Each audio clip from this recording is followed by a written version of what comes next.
ચૈત્ર નવરાત્રીનો પ્રારંભ. સંપાદન અને પઠન જાગૃતિ વકીલ.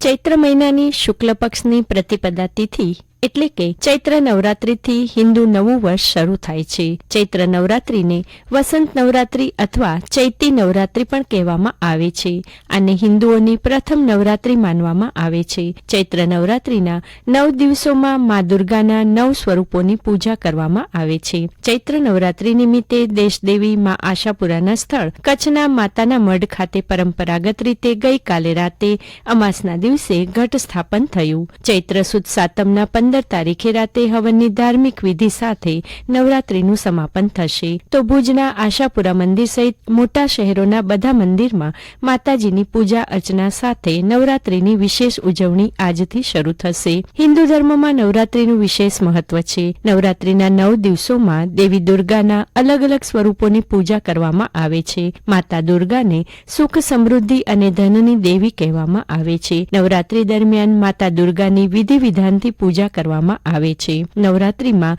માતા દુર્ગાની પૂજા અર્ચના કરવાવાળા ભક્તો પર માતા રાણીની કૃપા રહે છે એવી એક માન્યતા પણ છે. ચૈત્ર નવરાત્રી હિન્દુ નવ વર્ષના પ્રથમ દિવસથી આરંભ થાય છે. ચૈત્ર નવરાત્રીના પહેલા દિવસે આજે શુભ મુહૂર્તમાં ઘટ સ્થાપન થશે. શુભ મુહૂર્તમાં માતા દુર્ગાની પૂજા અર્ચનાથી વિશેષ ફળની પ્રાપ્તિ થાય છે.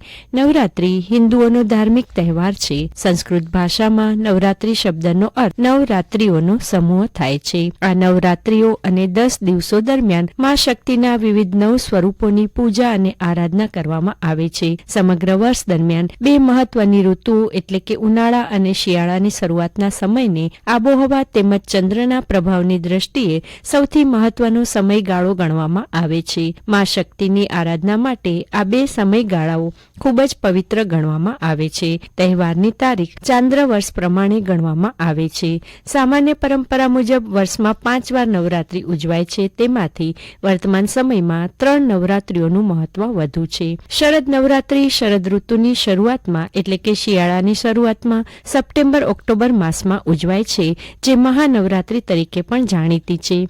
કેટલાક સ્થળોએ શરદની જગ્યાએ શારદાનો ઉલ્લેખ કરવામાં આવે છે. આ નવરાત્રીની ઉજવણીમાં માતા દુર્ગા દ્વારા મહિષાસુર વધની ઘટનાને કેન્દ્ર સ્થાને ગણવામાં આવે છે. સામાન્ય રીતે આ નવરાત્રીની ઉજવણી ભારતના તમામ ભાગોમાં થાય છે, પરંતુ પૂર્વ અને દક્ષિણ ભારતમાં તેનો વ્યાપ વધુ જોવા મળે છે. દક્ષિણ ભારતના કેટલાક લોકો બંડાસુર વધના પ્રતીક રૂપે પણ આ નવરાત્રીની ઉજવણી કરે છે. વસંત નવરાત્રી એટલે કે ચૈત્રી નવરાત્રી જે આજથી શરૂ થઈ રહી છે, જેની ઉજવણી વસંત ઋતુ દરમિયાન કરવામાં આવે છે. ઉનાળાની શરૂઆતમાં માર્ચ-એપ્રિલ માસમાં ઉત્તર ભારતમાં આ નવરાત્રીની મોટા પાયે ઉજવણી થાય છે. જમ્મુમાં આવેલ વૈષ્ણોદેવીના મંદિરમાં ખાસ આ નવરાત્રીની ઉજવણી થાય છે. ત્રીજી અષદા નવરાત્રી મા વારાહીના ઉપાસકો માટે આ નવરાત્રી વિશેષ મહત્વ ધરાવે છે.